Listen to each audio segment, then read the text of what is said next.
Hello എല്ലാവർക്കും white board by Aparna എന്ന YouTube ചാനലിലേക്ക് സ്വാഗതം. നമ്മുടെ അഡോളസൻറ്റ് സൈക്കോളജിയിലെ മൂന്നാമത്തെ ക്ലാസ്സാണിത്. ഇന്ന് നമ്മുടെ ക്ലാസ്സിൽ ഡിസ്കസ് ചെയ്യാൻ പോകുന്നത് പ്രിൻസിപ്പിൾസ് ഓഫ് ഡെവലപ്മെൻറ്റ് എന്ന് പറയുന്ന ടോപ്പിക്കാണ്. അതായത് വികാസത്തിൻ്റെ തത്വങ്ങൾ. അഡോളസൻറ്റ് സൈക്കോളജിയിൽ ബന്ധപ്പെട്ട് വരുന്ന ടോപ്പിക്കാണ് പ്രിൻസിപ്പിൾസ് ഓഫ് ഡെവലപ്മെൻറ്റ്.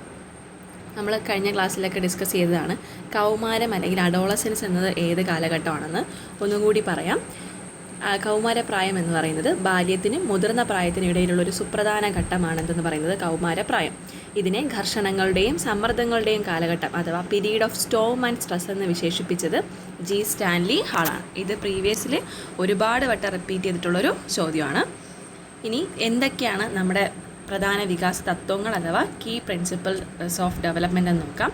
ഇതിൽ ഒന്നാമത്തെ പറയുന്നതാണ് പ്രിൻസിപ്പിൾ ഓഫ് കണ്ടിന്യൂറ്റി അഥവാ തുടർച്ചയായ ഒരു പ്രക്രിയയാണ് വികാസം എന്ന് പറയുന്നത്. ഇതാണ് പ്രിൻസിപ്പിൾ ഓഫ് കണ്ടിന്യൂറ്റി. അതിൽ വരുന്നതാണ് തുടർച്ചയായ പ്രക്രിയ. വികാസം ജനനം മുതൽ മരണം വരെ തുടരുന്നൊരു പ്രക്രിയയാണ്. വളർച്ച പോലെയല്ല. വളർച്ചയുമായി താരതമ്യം ചെയ്യുമ്പോൾ വളർച്ച ഒരു ഏജ് വരെ മാത്രം ഉണ്ടാകുന്നൊരു പ്രക്രിയയാണ് വളർച്ച എന്ന് പറയുന്നത്. അതേസമയം ഡെവലപ്മെൻറ്റ് അഥവാ വികാസം എന്ന് പറയുന്നത് ഒരു വ്യക്തിയുടെ മരണം വരെ തുടർന്നുകൊണ്ടേയിരിക്കുന്ന ഒരു പ്രക്രിയയാണ് വികാസം അഥവാ ഡെവലപ്മെൻറ്റ്. അത് ഓർത്തിരിക്കുക. വികാസം എവിടെയെങ്കിലും ഒരു പോയിന്റിൽ വെച്ചിട്ട് അവസാനിക്കുന്നൊരു പ്രോസസ്സല്ല. അതിങ്ങനെ കണ്ടിന്യൂ ചെയ്ത് പൊയ്ക്കൊണ്ടിരിക്കുന്ന ഒരാളുടെ മരണം വരെ കണ്ടിന്യൂ ചെയ്തുകൊണ്ട് പൊയ്ക്കൊണ്ടേയിരിക്കുന്ന ഒരു പ്രോസസ്സാണ്. അടുത്തത് ഇൻഡിവിജ്വൽ ഡിഫറൻസ്. ഓരോ കുട്ടി നമ്മളെ ക്ലാസ്സിൽ മുന്നിലിരിക്കുന്ന എല്ലാ കുട്ടികളെയും നമ്മളെ തന്നെ എടുത്ത് നോക്കിയാൽ നമുക്കറിയാം, ഒരു വീട്ടിൽ വളരുന്നവർ പോലും എല്ലാവരും പല പല സ്വഭാവമാണ് കാണിക്കുന്നത്. അതായത് വികാസം പല രീതിയിലാണ് നടക്കുന്നത്. അതായത് ഒരു വ്യക്തിയിലോ അല്ലെങ്കിൽ ഒരു വ്യക്തിയെപ്പോലെ മറ്റൊരാളാവണമെന്ന് നമുക്ക് ശഠിക്കാൻ കഴിയില്ല. കാരണം അവിടെ വ്യക്തിഗതമായ വ്യത്യാസം നിലനിൽക്കുന്നുണ്ട്, ഇൻഡിവിജ്വൽ ഡിഫറൻസ് നിലനിൽക്കുന്നുണ്ട്. ഓരോ കുട്ടിയുടെയും വികാസത്തിൻ്റെ തോത് വ്യത്യസ്തമായിരിക്കും. ഓരോ കുട്ടിയും ചിലപ്പോൾ എല്ലാ കുട്ടികളും ഒരേ ഏജ് എത്തുമ്പോൾ ഒരേ വികാസ തലത്തിലേക്ക് എത്തണമെന്നില്ല. അവരുടെ ഏജും വികാസവും തമ്മിൽ ബന്ധമില്ല. കാര്യം ആ ഒരു കാറ്റഗറി ഓഫ് ഗ്രൂപ്പിൽപ്പെട്ട എല്ലാ കുട്ടികളും ഇന്ന വികാസം അല്ലെങ്കിൽ നമ്മൾ പറയുന്ന വികാസ തത്വങ്ങളെല്ലാം പ്രകടിപ്പിക്കണമെന്ന് നിർബന്ധമില്ല. ഓരോ കുട്ടിയുടെ വികാസത്തിൻ്റെ തോത് വ്യത്യാസമായിരിക്കും. ഇനി സീക്വൻഷ്യൽ ഓർ ഓർഡേർഡ് വ്യത്യാസം അല്ലെങ്കിൽ വികാസം എന്ന് പറയും. ക്രമബദ്ധമായിട്ടാണ് വികാസം ഇങ്ങനെ പൊയ്ക്കൊണ്ടിരിക്കുന്നത്. അതായത് വികാസം ഒരു നിശ്ചിതമായൊരു ക്രമം പിന്തുടർന്ന് പോകുന്നൊരു പ്രതിഭാസമാണ് വികാസം എന്ന് പറയുന്നത്. ഒരു സീക്വൻഷ്യൽ അല്ലെങ്കിൽ ഓർഡേർഡ് രീതിയിൽ പോകുന്നു. ഒറ്റയടിക്ക് തന്നെ നമ്മൾ എന്ത് ചെയ്യില്ല, അബ്സ്ട്രാക്ട് തിങ്കിങ് എന്ന് പറയുന്ന വികാസത്തിലേക്ക് എത്തണമെന്നില്ല. അതായത് അമൂർത്തമായ ചിന്തകളിലേക്ക് നമ്മൾ എത്തുന്നതിന് മുൻപ് നമ്മളെ മുന്നിൽ കാണുന്ന പലതും പഠിച്ചും കണ്ടും കേട്ടും അറിഞ്ഞും ഒക്കെയാണ് നമ്മൾ അതിൽ കൂടുതൽ യുക്തിസഹമായ ചിന്തകളിലേക്ക് എത്തുന്നത്. അതുകൊണ്ടാണ് ഇതൊരു ക്രമബദ്ധമായ വികാസമാണെന്ന് പറയുന്നത്. നമുക്കറിയാം, കൂട്ടാനും കുറയ്ക്കാനും പഠിച്ചതിന് ശേഷം മാത്രമേ നമ്മൾ അതിലും കൂടിയ ഗണിതക്രിയകളായ അല്ലെങ്കിൽ മൾട്ടിപ്ലിക്കേഷനിലേക്കും ഹരണത്തിലേക്കും ഒക്കെ കടക്കുന്നുള്ളൂ. അതായത് ഒരു സീക്വൻഷ്യൽ ഓർഡറിലൂടെ മാത്രമേ നമ്പേഴ്സ് എണ്ണാൻ പഠിച്ചിട്ട് മാത്രമേ നമ്മൾ എന്ത് ചെയ്യുന്നുള്ളൂ, അതിൽ കൂടുതൽ ക്രിയകളിലേക്ക് കടക്കുന്നുള്ളൂ. ലെറ്റേഴ്സ് പഠിച്ചതിന് ശേഷമാണ് നമ്മൾ കൂട്ടി വായിക്കാനും എഴുതാനും പഠിക്കുന്നത്. അതുകൊണ്ട് തന്നെ വികാസം ഒരു ഓർഡേർഡ് പ്രക്രിയയാണ് അല്ലെങ്കിൽ ക്രമബദ്ധമായ പ്രക്രിയയാണ്. ഇനി അതിൽ തന്നെ ആ വികാസത്തെ രണ്ടായിട്ട് തിരിച്ചിട്ടുണ്ട്. ഒന്ന് സെഫാലോക്ലോഡലും രണ്ടാമത്തത് പ്രോക്സിമോഡിസ്റ്റൽ. ഇത് രണ്ടും എക്സാമിന് ചോദിക്കുന്നതാണ്. സെഫാലോകോഡൽ എന്ന് പറയുമ്പോൾ ആ സിദ്ധാന്തം പറയുന്നത് നമ്മുടെ തലയിൽ നിന്ന് ബാക്കി ഭാഗങ്ങളിലേക്ക് പോകുന്നു. തലയിൽ നിന്ന് താഴേക്കാണ് വികാസം സംഭവിക്കുന്നത്. അതാണ് അതിൻ്റെ സീക്വൻഷ്യൽ ഓർഡർ എന്ന് പറയുന്നതാണ് ഒന്നാമത്തെ സിദ്ധാന്തമായ സെഫാലോകോഡൽ. എക്സാമിന് ചോദിക്കുന്ന ചോദ്യമാണ്. രണ്ടാമത്തത് പ്രോക്സിമോഡിസ്റ്റൽ.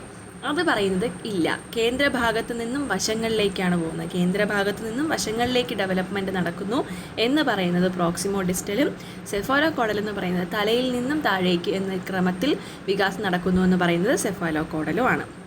ഇനി ഏകീകൃത വികാസം. ഇവിടെ ഒരു ഇൻ്റഗ്രേറ്റഡ് പ്രോസസ്സാണ് വികാസം എന്ന് പറയുന്നത്. ശാരീരികവും മാനസികവും സാമൂഹികവുമായ വികാസങ്ങൾ പരസ്പരം ബന്ധപ്പെട്ടിരിക്കുന്നു. അതായത് അല്ലെങ്കിൽ നമ്മുടെ ശരീരം മാത്രമല്ല വികസിക്കുന്നത്, അതിനോടൊപ്പം തന്നെ മാനസികമായും സാമൂഹികമായും എല്ലാ തലത്തിലും ഒരു വികാസം നടക്കുന്നുണ്ട്. ഇതുകൊണ്ട് ഇതിനെ ഏകീകൃതമായൊരു പ്രോസസ്സ് എന്നും പറയുന്നു. ഇനി നമ്മൾ ഓൾറെഡി കഴിഞ്ഞ ക്ലാസ്സിൽ ഡിസ്കസ് ചെയ്തതാണ് ചേഞ്ചസ് എന്തൊക്കെയാണ്. നമ്മുടെ അഡോളസൻസ് പീരീഡിൽ വരുന്ന ചേഞ്ചസ്, അതും ഡെവലപ്മെൻറ്റിൻ്റെ ഭാഗം തന്നെയാണ്. നമ്മൾ പറഞ്ഞു ശാരീരികമായി ഉണ്ടാകുന്ന മാറ്റങ്ങളാണ്. പെട്ടെന്ന് ഉയരം കൂടുന്നു, ഭാരം കൂടുന്നു, അല്ലെങ്കിൽ നമ്മുടെ ലൈംഗികമായി പക്വത കൈവരിക്കുന്നു. ഇതൊക്കെ ശാരീരികമായി ഉണ്ടാകുന്ന മാറ്റങ്ങളാണ്. അതേസമയം മാനസികമായി ഉണ്ടാകുന്ന മാറ്റങ്ങളാണ് അബ്സ്ട്രാക്ട് ചിന്ത അല്ലെങ്കിൽ അബ്സ്ട്രാക്ട് തിങ്കിങ്ങിലേക്ക്, അമൂർത്തമായ ചിന്തയിലേക്കും യുക്തിസഹമായ ചിന്താശേഷി വികസിക്കുന്നത് ഈ ഘട്ടത്തിലാണ്. അതുപോലെ തന്നെ സാമൂഹികമായി ഉണ്ടാകുന്ന മാറ്റങ്ങളാണ്. സുഹൃത്തുക്കൾക്ക് കൂടുതൽ പ്രാധാന്യം നൽകുന്നു. പിയർ ഇൻഫ്ലുവൻസ് കൂടുതൽ ഉണ്ടാകുന്ന കാലം, അല്ലെങ്കിൽ ഒറ്റയ്ക്കിരിക്കാൻ, അതായത് നമ്മൾ നേരത്തെ പറഞ്ഞു വൈകാരികമായി ഉണ്ടാകുന്ന മൂഡ് സ്വിങ്സ് ആണ്. അതുപോലെ തന്നെ ഐഡൻറ്റിറ്റി ക്രൈസിസ് ഉണ്ടാകുന്നു. സ്വത്വ പ്രതിസന്ധി കുട്ടികൾ നേരിടുന്നു. മുതിർന്നവരിൽ നിന്നുള്ള ഉപദേശങ്ങളോ ഒന്നും തന്നെ അവർ കേൾക്കാൻ ആഗ്രഹിക്കുന്നില്ല. ഞാനൊരു പ്രത്യേക വ്യക്തിയായി വളർന്നിരിക്കുന്നു, എനിക്ക് എൻ്റേതായ കാര്യങ്ങൾ തീരുമാനിക്കാൻ കഴിയുമെന്നൊരു ഐഡൻറ്റിറ്റി, അല്ലെങ്കിൽ അവിടെ ആ ഒരു ഫേസിലേക്ക് എത്തുന്ന കാലഘട്ടം കൂടിയാണ് അഡോളസൻസ് എന്ന് പറയുന്നത്. ഇനി ഇതിൽ നമ്മൾ നോട്ട് ചെയ്യേണ്ടതാണ്, ഇത് നമ്മൾ ഓൾറെഡി ഓരോന്നായിട്ട് എന്താണ് ഡിസ്കസ് ചെയ്യും. ഇപ്പോൾ അഡോളസൻസിനെ പറ്റി പറയുന്നത് കൊണ്ടാണ് പറയുന്നത്. ജീൻ പിയാഷെയുടെ ഫോമൽ ഓപ്പറേഷണൽ എന്ന് പറയുന്ന ഘട്ടത്തിലാണ് അഡോളസൻസുകാർ ഉൾപ്പെടുന്നത്. ജീൻ പിയാഷെയുടെ ഡെവലപ്മെൻറ്റ് തത്വത്തിൽ അല്ലെങ്കിൽ പ്രിൻസിപ്പളിലെ ഏതിലാണ്? ഫോമൽ ഓപ്പറേഷൻ സ്റ്റേജിലാണ് കൗമാരക്കാർ ഉൾപ്പെടുന്നത്. ഇവിടെ അവർക്ക് സങ്കീർണമായ പ്രശ്നങ്ങൾ പരിഹരിക്കാൻ കഴിയും. ഇനി എറിക് എറിക്സൻ്റെ ഐഡൻറ്റിറ്റി വേഴ്സസ് റോൾ കൺഫ്യൂഷൻ എന്ന സ്റ്റേജിലാണ് എന്ത് ചെയ്യുന്നത്? കൗമാരക്കാർ ഉൾപ്പെടുന്നത്. ഇത് ഞാൻ ആരാണെന്ന ചോദ്യത്തിനൊരു ഉത്തരം കണ്ടെത്താൻ അവർ ശ്രമിക്കുന്നൊരു കാലഘട്ടം കൂടി ആണ്. ഇനി ഇവിടെ നമുക്ക് ചോദിച്ചിട്ടുള്ള കുറച്ച് പ്രീവിയസ് ക്വസ്റ്റ്യൻസിലേക്ക് നോക്കാം. 1. വികാസം ശിരസിൽ നിന്ന് പാദങ്ങളിലേക്ക് എന്ന ക്രമത്തിൽ നടക്കുന്നു. ഇതിനെ വിളിക്കുന്ന പേരെന്താണ്? ശിരസിൽ നിന്ന് പാദങ്ങളിലേക്ക് അല്ലെങ്കിൽ താഴേക്ക് എന്ന് പറയുന്നത് സെഫാലോകോഡലാണ്. പ്രോക്സിമോ ഡിസ്റ്റൽ എന്തായിരുന്നു? കേന്ദ്രത്തിൽ നിന്നും, സെൻറ്ററിൽ നിന്നും വശങ്ങളിലേക്ക് എന്ന് പറയുന്നതാണ് പ്രോക്സിമോ ഡിസ്റ്റൽ. അപ്പോൾ ഇവിടുത്തെ ആൻസർ സെഫാലോകോഡലാണ്. രണ്ടാമത്തെ ചോദ്യം, എറിക് എറിക്സന്റെ വികാസഘട്ടങ്ങൾ പ്രകാരം കൗമാരക്കാർ നേരിടുന്ന പ്രധാന പ്രതിസന്ധി എന്താണ്? നമ്മൾ ഓൾറെഡി ഒരുപാട് വട്ടം ഇത് ഡിസ്കസ് ചെയ്ത് കഴിഞ്ഞു. അവരുടെ പ്രതിസന്ധിയാണ് identity versus role confusion. Identity versus role confusion. മൂന്നാമത്തെ ചോദ്യം, കുട്ടിയുടെ വികാസത്തെ സ്വാധീനിക്കുന്ന ഘടകങ്ങൾ എന്തൊക്കെയാണ്? എ. പാരമ്പര്യം മാത്രം. ബി. സാഹചര്യം മാത്രം. സി. പാരമ്പര്യവും സാഹചര്യവും തമ്മിലുള്ള സമ്പർക്കം. ഇതൊന്നുമല്ല. നമ്മൾ ഇത് ഇൻ്റഗ്രേറ്റഡ് പ്രോസസ്സാണ് വികാസം എന്ന് പറഞ്ഞു. ആ വികാസത്തിൽ പാരമ്പര്യം മാത്രമോ അല്ലെങ്കിൽ സാഹചര്യം മാത്രമോ അല്ല, ഇത് രണ്ടും കൂടി ചേർന്നുള്ള സമ്പർക്കത്തിലൂടെയാണ് വികാസം നടക്കുന്നത്. അപ്പോൾ ഇവിടുത്തെ ആൻസർ സി. പാരമ്പര്യവും സാഹചര്യവും തമ്മിലുള്ള സമ്പർക്കം, ഹെറിഡിറ്റി ആൻഡ് എൻവയോൺമെൻറ്റ്, ഇത് രണ്ടിൻ്റെയും കൂടെ ഒരു പ്രോസസ്സായിട്ടാണ് വികാസം കുട്ടികളിൽ നടക്കുന്നത്. അടുത്തത്, ജീൻ പിയാഷെയുടെ വികാസഘട്ടങ്ങളിൽ യുക്തിസഹമായ ചിന്തയും പരികൽപ്പനകൾ രൂപീകരിക്കാനുമുള്ള കഴിവ്, അതായത് അബ്സ്ട്രാക്റ്റ് ആൻഡ് ലോജിക്കൽ തിങ്കിങ് കൈവരിക്കുന്നത് ഏത് ഘട്ടത്തിലാണ്? ഓപ്ഷൻ എ സെൻസറി മോട്ടോർ ഘട്ടം, പ്രീ ഓപ്പറേഷണൽ ഘട്ടം, കോൺക്രീറ്റ് ഓപ്പറേഷണൽ ഘട്ടം, ഫോമൽ ഓപ്പറേഷണൽ ഘട്ടം. ഈ പറയുന്ന യുക്തിസഹമായ ചിന്തയും പരികൽപ്പനകളും ഒക്കെ കൗമാരക്കാരുടെ പ്രത്യേകതകളാണ്. അഡോളസെൻ്റ് ഏജിലുള്ള കുട്ടികൾ ഉൾപ്പെടുന്നത് ഫോമൽ ഓപ്പറേഷണൽ ഘട്ടത്തിലാണ്. ജീൻ പിയാഷെയുടെ ഫോമൽ ഓപ്പറേഷണൽ ഘട്ടം.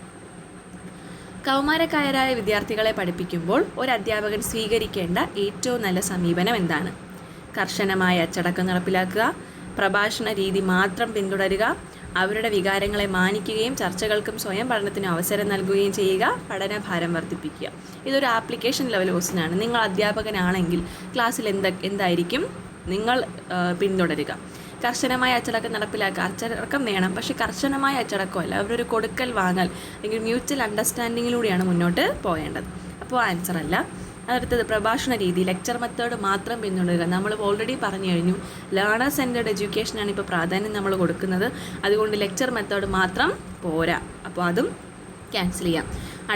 അടുത്തത്, അവരുടെ വികാരങ്ങളെ മാനിക്കുകയും ചർച്ചകൾക്കും സ്വയം പഠനത്തിനും അവസരം നൽകുകയും ചെയ്യുക. നമ്മുടെ ലേണർ സെൻറ്റേർഡ് അപ്രോച്ചിൽ ഏറ്റവും നന്നായി യോജിക്കുന്നത് ഓപ്ഷൻ സി ആണ്. ഓപ്ഷൻ ഡി, പഠനഭാരം വർദ്ധിപ്പിക്കുക എന്നല്ല, പഠനഭാരം കുറയ്ക്കുക എന്നുള്ളതാണ് ഇപ്പോഴത്തെ അവർ പിന്തുടരാൻ ആഗ്രഹിക്കുന്ന ഒരു കാര്യം എന്ന് പറയുന്നത്. അതുകൊണ്ട് ഓപ്ഷൻ ഡിയും അല്ല. ഇവിടുത്തെ ആൻസർ സി, അവരുടെ വികാരങ്ങളെ മാനിക്കുകയും ചർച്ചകൾക്കും സ്വയം പഠനത്തിന് അവസരം നൽകുകയും ചെയ്യുക. ഇത്രയാണ് ഇന്നത്തെ ക്ലാസ്സിൽ നമുക്ക് ഡിസ്കസ് ചെയ്യാനുള്ളത്.